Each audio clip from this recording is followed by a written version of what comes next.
Türkiye Innovation Week'e çok hızlı ve heyecanlı bir şekilde başlıyoruz. Şimdi konuğumuz yarış pistlerinden geliyor. 2 kez Formula 1 şampiyonu oldu. Tüm zamanların en başarılı sürücülerinden biri olarak kabul ediliyor. Liderlik, dayanıklılık ve rekabetin ön planda olduğu Zirveye giden yoldaki deneyimlerini bizimle paylaşmak üzere Formula 1 efsanesi Sayın Mika Hakkinen'i alkışlarınızla sahneye davet ediyorum. Buyursunlar.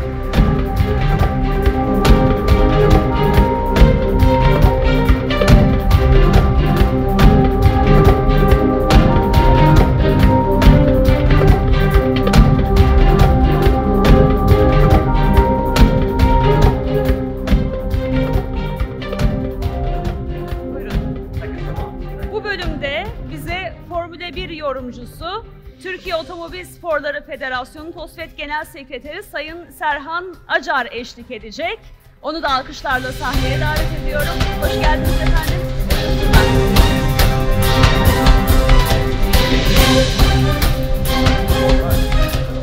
Şimdi sözü kendilerine bırakıyorum. Sizlere de iyi seyirler diliyorum.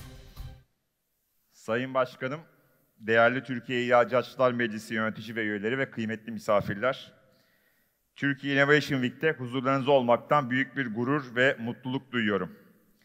Beni gençliğimin kahramanlarından birisi, Formula 1'in efsanevi ismi, çifte dünya şampiyonu Mika Hakkinen ile buluşturan bu davet için hem Türkiye İhracatçılar Meclisi'ne hem de etkinlik ajansı Ay Yıldız'a içtenlikle şükranlarımı sunuyorum. Benim için gerçekten hayat boyu unutulmayacak bir deneyim ve sohbet olacak.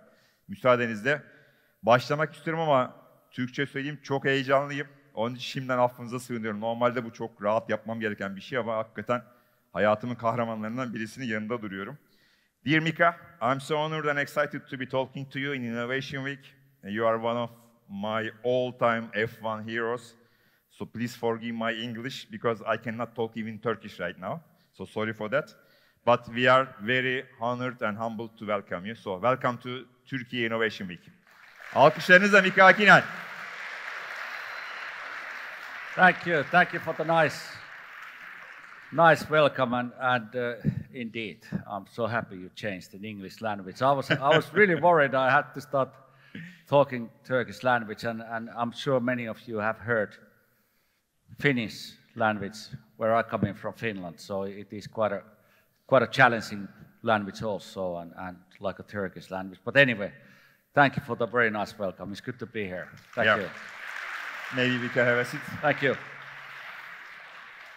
So, while I'm trying to calm myself down, so once again, welcome to Turkey, welcome to team, Türkiye İhracatçılar Meclisi, and of course, finally, welcome to Innovation Week. It's a real honor for us to welcome you. As you are the flying fiend, our questions will also fly by very quickly, so I'm starting with the very first one. One of the core values of the event is sustainable motivation. So the aim is to make individuals' motivation sustainable. So in that sense, how did you maintain your motivation when facing challenging moments in your career and Formula 1 races? We're starting really well, actually. That's a really, my opinion, one of the most important subjects. And when I was a Formula 1 driver, example, the career starting when I was 6 years old, young boy. And of course, it's starting from the small go-karts. And I retired in my motor racing career 2001 in Formula 1. And I did achieve 2 times world championship in Formula 1. So all those years, starting when you're 6 years old, there was lots of losing. So much disappointment and no success. And it was really hard to cope with that because you are constantly wondering if I'm good enough. And this support, what I got from the parents, of course, when I was a young age, was very important factor. And there was no shortcut. The parents understood that time when I was a young boy that way, it's about the communication. It's about a lot of practice, what you have to do to able to come to a position where you are able to win. And then it happened. So I started winning in motor racing, in go-karts, in young age in Finland. And it was great. It was a good feeling. But when you are in go-karts and you win, and you're getting older, you move to the next category. And then you have to win again. Again, you're getting older and you're winning. You have to move to the next category until you end up in Formula One. I hope you don't have to translate, by the way. No. This is going to be a long story. I mean, so then you're ending up to Formula One, and then there you are, you know, and the Formula One is a top category. It's the highest category in the motor racing where you can enter. And for me, example, joining Formula One 91 took me 7 years before I won my first Grand Prix. So it's very difficult. Yeah, in 1997, Jerez. You know, you wake up in the morning, every 7 years, you're watching in the mirror and said, Mika, you're a fantastic racing driver. But when you've been losing already 7 years, you look in the mirror in the morning and you start asking questions from yourself. That way, what's happening here? Mika, why you're not winning? So this motivation, how you motivate yourself when you lose, I find quite easy. I found very easy if you have the right people around you. If you believe in yourself, if you have the right team around you supporting you, analyzing your weaknesses and analyzing the weaknesses of the materials, in this case, in my case, is the racing car. You're analyzing, you're looking at data, and you learn to understand exactly why you are not winning. So it's quite easy. So you have a reason to wake up in the morning. I know how I can be better. Okay, I know how I can be better. But the time comes when you are winning. And this is one of the most challenging things, is how to continue winning. Because there is many companies in the world which are successful. They are making lots of money. They are leaders of their business. An example, employees are waking up and the company wants them to do even better. The company wants them to win more. So it's difficult to motivate yourself. Why do we have to win more? Because we are already number one. So these are the very important, my opinion, questions to understand. And I won a world championship a couple of times. And it was important to build new goals in your life. You know, when you go to Grand Prix racing, you know you go to race, you know you have a very high chances to win. But what motivates you? What gives you the more motivation? This is the very important factor, where to find the balance. And again, you need to be a leader for your team to give you new tasks and new ideas how you can continue winning. And it's very challenging also when you're a young driver, where you find this. And I personally, going back on time again, the time when I was losing 7 years, I did ask help. I asked help from the gentleman called Aki Hintsa, and he was a trauma surgeon. And I did explain to the doctor, I said, look, I'm not winning any Grand Prix. And of course, when he was looking at me, he said, how I'm a doctor, how I can help you to win Grand Prix. And I did explain to him, I said, yeah, you're right, actually, you cannot drive the car for me, but I have a problem, because when I do travel globally around the world constantly all the time, I'm wondering, how is my mother, how is my father, how is my sister, how is my girlfriend, so, and me, can you really start taking care of us, 24/7, that when I'm globally traveling around the world, I don't have to worry about nothing. I can just focus on my work. And the same year I won my first Grand Prix, following year I became a world champion. So again, and this company today, 2024, is taking care of the 80% of the Grand Prix drivers in their mental health, their physical health, how they sleep, how they eat. So what I'm telling here all the time is that when you are losing, look ideas and new ideas, what you are lacking, and be honest with yourself. When you are winning, this journey continue. You have to look to new people, new teams who can continue make you winning. In my case, it was a Hintsa Performance, company called Hintsa Performance, who helped me when I was losing, and the company who helped me winning, continuing winning when I was racing Formula One. So there's always way to continue. You never should start spinning the same subject in your head and say, I don't know how to get out of this problem. There's always a way, and one company is a Hintsa Performance. Yeah. The theme of this year's event is out of the box. So in Formula One world, you are always under immense pressure. So how did you manage those critical moments where instant decisions needed to be combined with innovative thinking and unique solutions for a different overtaking maybe?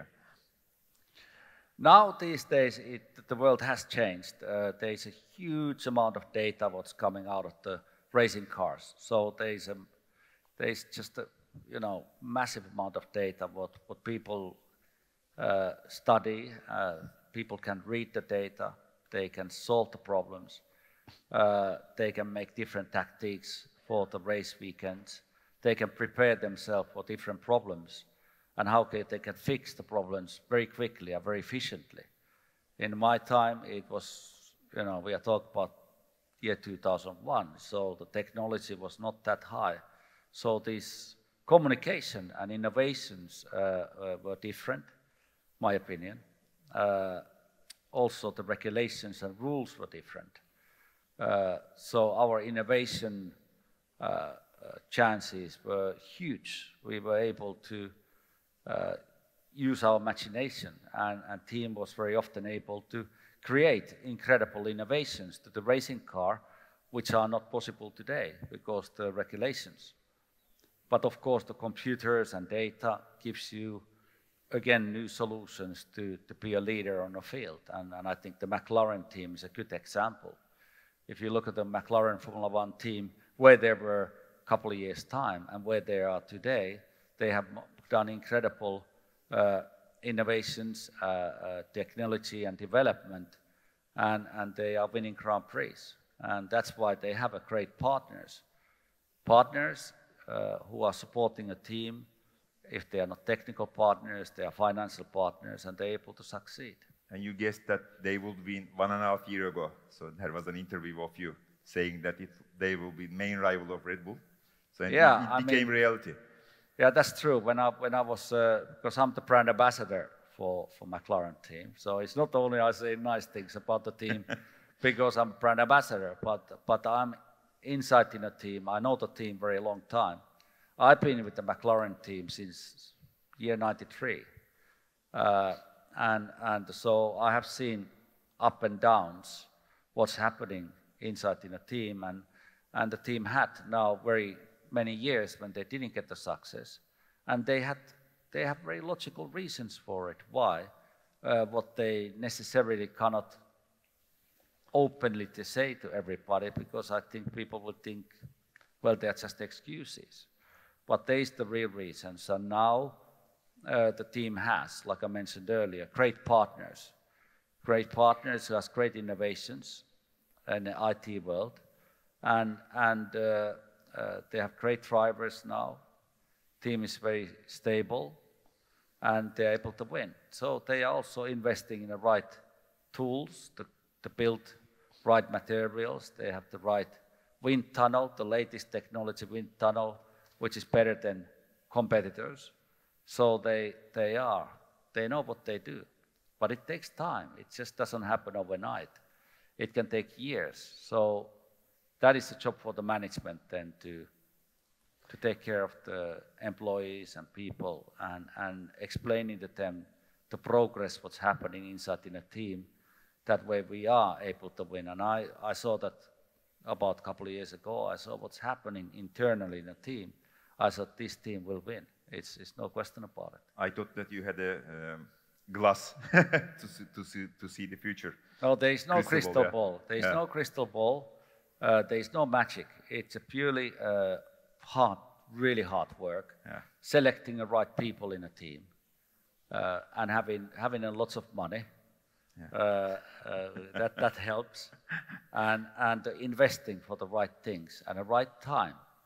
So it is a fascinating sport, Formula One. It's just 7 days a week. It is a constant challenge. Watch the competitors. So it is a fascinating sport to be in, and of course it's full of innovations. You have a rule book what you have to follow, but everybody just try to find a solution how they can go around the regulations without breaking the rules. Yeah, you mentioned that world is rapidly changing and evolving around the technology. So, if you were a young driver today, what different skills or vision that you would advise them to have in this new world, let's say? Well, it's a very physical. Formula One is a very physical and mentally tiring sport. You are constantly on the road. You're traveling constantly around the world when you are in Formula One example.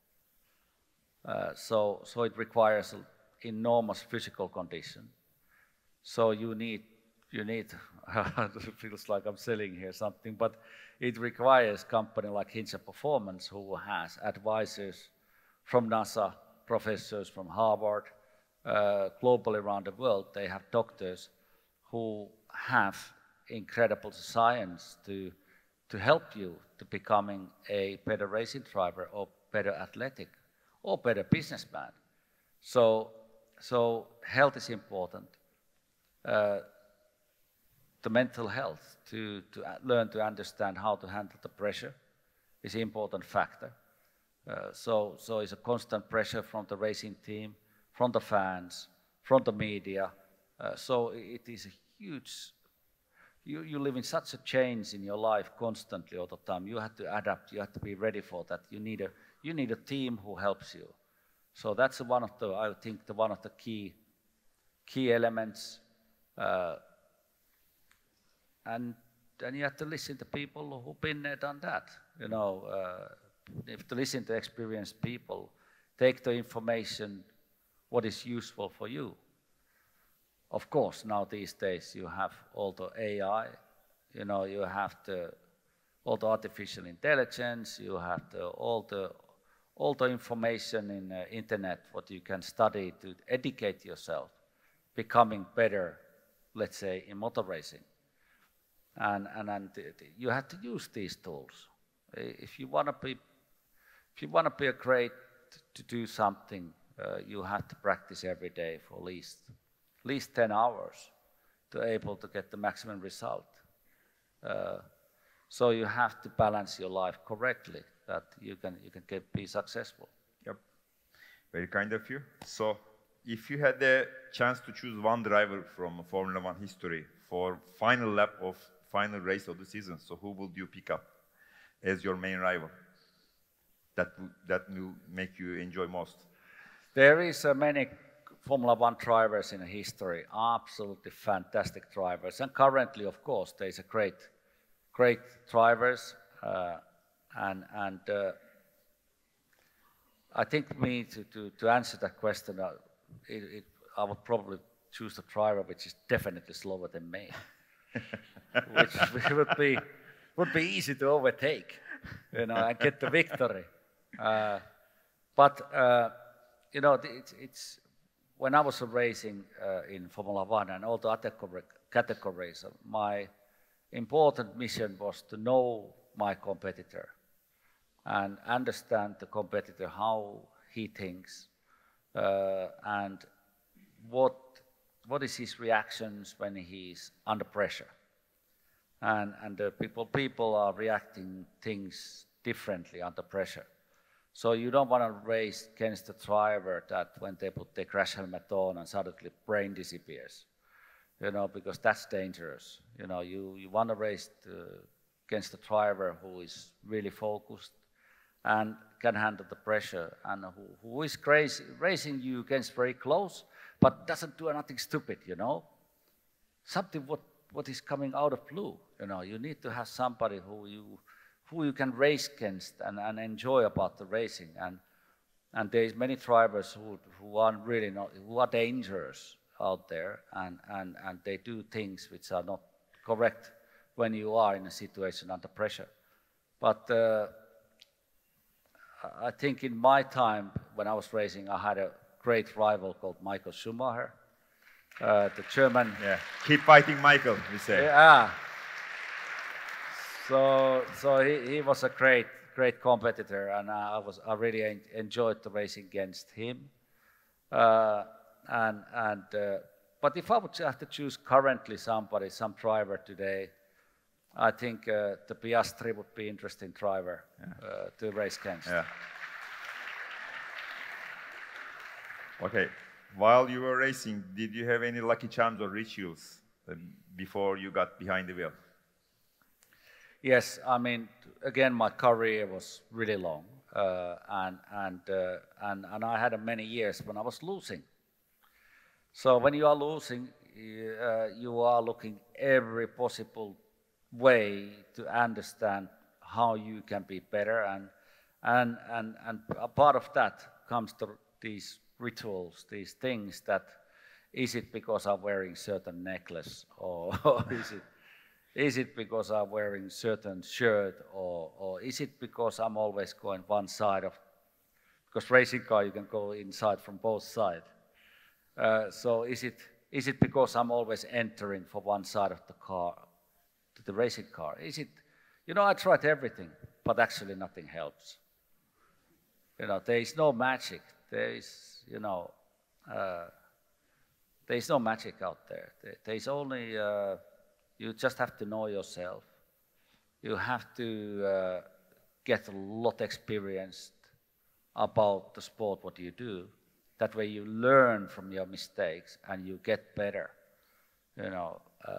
If you start, example, rely on your results because the material of something, you are lying to yourself. You're misleading yourself from the reality. It's important to believe in yourself. It's important to understand the science and to move forward. I think you need a little bit luck sometimes. Luck has to be a part of that. You need to take risks, but again, I tried everything. But really, these little necklaces or the rings or whatever, they didn't bring me any luck. Sorry if somebody believes in that, but in my case, it didn't work in Formula One. Okay. A lot of young drivers admiring you as a two-times world champion. So when you were, let's say, growing in your racing career, was there any racing hero or role model that you follow up? Well, I was very selfish. And I was thinking when I was a young driver, I'm best in the world, so I don't need to look others. So it was not maybe the best way of doing things, but I really believed myself very much that way. I'm the one. I can do well, and it was I think it wasn't the right way to do. I don't think so. I think there would be a lot of stories to learn from the great winners and great heroes of motor racing to understand what they have experienced. Like I'm sitting with you here. It's great to tell you my experiences of motor racing and my career. And if any of you are taking something and you go back home, you can use that information for your future. I'm very happy about that. So I wasn't in that too much. Maybe also in talking about when we go back to 90s, 80s, the technology wasn't that high in terms of internet or stuff like that you could really start following somebody carefully to understand what is this person really thinking and why he's successful. So in my time, was more challenging to really start studying and follow somebody unless you went to library and you took the book and you start reading this person's biography. But yes, later on before I entered Formula One, of course I admired Ayrton Senna. Who was your teammate for? Who was my teammate one point. And you out-qualified him. I was a little bit quicker. In your first try. Yeah. So I had a Alain Prost, I think, was a fantastic driver. But I never couldn't find a driver what I thought was absolutely perfect. You know, all of these drivers had some mistakes, what I was interested to understand. And the same me. I mean, when I was racing, I had a lot of mistakes, you know, but it was good to understand and learn from those. What are their weaknesses? What are their strengths? Why they are winning? But they have weaknesses over here, and they have strengths over here. Are they working on their weaknesses? You know how they do that. It was very fascinating to follow that development. Okay. Is there any Turkish driver or sportsman that you follow up and find successful in any sports, especially in racing? But yeah, I think there is not too many motor racing in Formula One for Turkey. I think racing drivers' point of view has not been so great. But I think in sport in generally, I understood that way. National football is a huge thing, you know, and you guys are very good in that. But I think motor racing is booming in Turkey. I think people start getting more into motor racing and understanding the thing what's happening there. It is a sport. It is full of innovation. It is IT. It is all kind of different challenges what people have to go through. And I think that the young people getting more excited. So I'm expecting in the future, I'm sure Turkey can produce a great racing driver which can enter the Formula One day. But it requires a young driver to develop when this young driver is 6 years old and start developing all those segments of your career, and then you end up in Formula One. So everything has to be right. So it doesn't happen just like that. It can take years. It can take 5, 6, 7 years. But I'm confident that Turkey can produce that. It requires a good financial support, of course, and a very clever journey who going to advise these drivers to go in a right way. Because the talent, it's not enough. Yep. You know, you need much more than talent. Okay, following up with the final question, it comes from an Instagram followers of Innovation Week, Mr. Bora Yaskan. Bora Yaskan'ın sorusunu iletiyorum.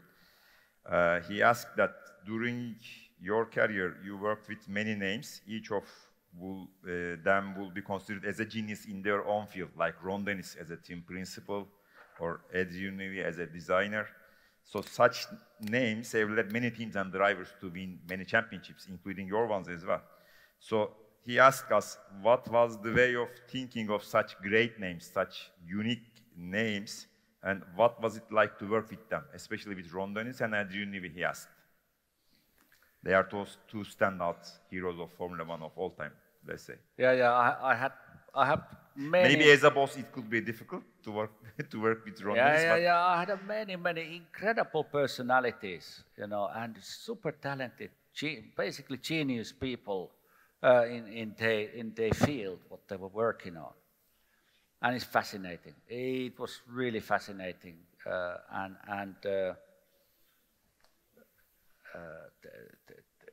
they were good in that area, extremely good, you know, but they weren't good in this area or that area. You know, they had specific talent, and it was from the racing driver. It was very interesting, you know, and in my time, again, the innovations were very easy to do innovations because the regulations, they weren't that strict. So there were a lot of gray areas. yeah, the innovations were fantastic, and there was a Paddy Law, was a gentleman Paddy Law who was working in ARD, our innovation sector in McLaren, and we developed in our Formula One car example 2 brake pedals. In 98. Yeah, 98, and we had 2 brake pedals in a car, which was it's not a complicated thing, but it was just a tool which was helping the car to handle better in the middle of the corner, because Formula One cars, when you are really going super fast in a corner, in the middle of the corner, simply physically car just don't want to turn. You know, you are going in so fast. So we had a second brake pedal which was looking inside rear tire to forcing the car to turn, and it gave us a better lap time. So but suddenly a photographer saw it and yeah, so we had bad, innovations like that. The Paddy Law was gentleman behind that. Also the throttle pedal, you know, when you are pressing the gas when you are in a car. We were discussing that way, you know, something, it's not quick enough, you know, the throttle pedal. So we put the throttle in the steering in our Formula One car to make the reactions quicker when you are going in a corner. So that didn't work, but it gave the direction. Okay, let's start with the computer. Let's change your throttle pedal with the computer, with the different shapes. That way it helped you to be faster through the corners. So all these innovations with Paddy Law example move us in the right direction to find solutions how we can go quicker. Adrian Newey, like you mentioned the name, Adrian Newey, who was behind my success with the McLaren team, was a success behind the Formula One team Williams, behind the success of the Red Bull team, and now moving to Aston Martin for the future. Very, very interesting personality, and extremely, he's incredible. You know, what a talent, what a genius, one sense. And I worked with him for I think 5-6 years with the McLaren team, and working together with him, I was fascinating him to able to make incredible calculations with the numbers to finding solutions, behavior of the car, how it handles. So when I verbally explaining him the behavior of the car, me to want to go faster around the corners, he was calculating. Same time, okay, calculating, adding together. I said, okay, Mika, I understood. All right, this is the number. He told that the engineers, he said, okay, you change that, you change this. So when I went back to the racetrack, car was incredible. So he has a talent to listen, to make that solutions. And I think if you can put Adrian Newey's brain in artificial intelligence, I think we have. You don't need it, maybe. We found quite a good solutions, I tell you. And then, yes, working with Ron Dennis, who was one of the owners of the McLaren team when I was racing there, team managers. Again, great personality, and I think his passion, his hobby was the collecting microscopes. So he was waiting, expecting from more than there was 1,500 people, from each of them perfection in their work, what they do, building basically 2 racing cars for me and for my teammate. So you can imagine that what a discipline is required for the employees to be under of the leader like that of the team. And of course the racing car, what I was racing, was incredible. It was built by humans, the people, and it was incredible machine. So Ron was a and still he's a very special guy, and I like him, you know, and it's a personality. So different people, you know, and that's what Formula One is for, you know. Okay. Mika, unfortunately we are running out of time, but it was once in a lifetime unforgettable chat for me. It was an honor and real privilege for all of us to welcome you. So thank you so much for being with us, sharing your thoughts and experience and vision and your glamorous career, of course. Thank you. So we are really grateful, and we hope to see you once again in Turkey, pleasure. anytime soon. Yeah. Pleasure. Thank you very much, and thank you for everybody. Değerli. Çok teşekkür ediyoruz. Formula 1 efsanesi Sayın Mika Hakkinen'e ve moderatörümüz TOSFET Genel Sekreteri Sayın Serhan Acar'a bir kez daha çok teşekkür ediyoruz. Büyük alkışlarınızı rica ediyoruz. Plaket takdimimiz olacak günün anısına. Plaketlerini takdim etmek üzere Türkiye İhracatçılar Meclisi Başkanımız Sayın Mustafa Gültepe'yi bir kez daha alkışlarla sahneye davet ediyoruz. Buyursunlar Sayın Başkanım.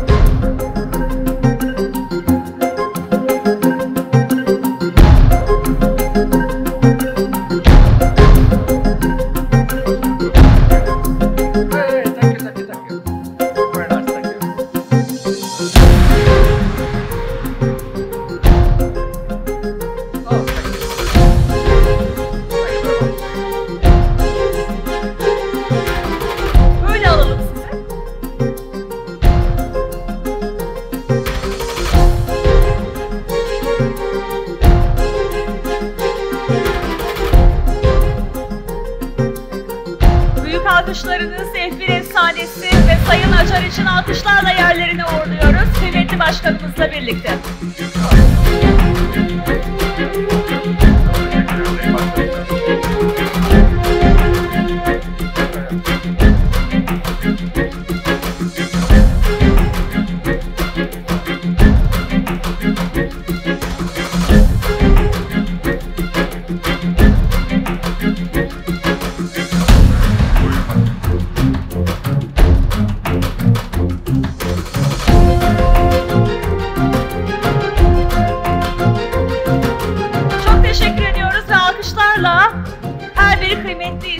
Yerlerine davet ediyoruz. Çok teşekkür ederiz efendim. Ağzınıza sağlık. Teşekkür ediyoruz. Ara vermeden tüm hızımızla devam ediyoruz.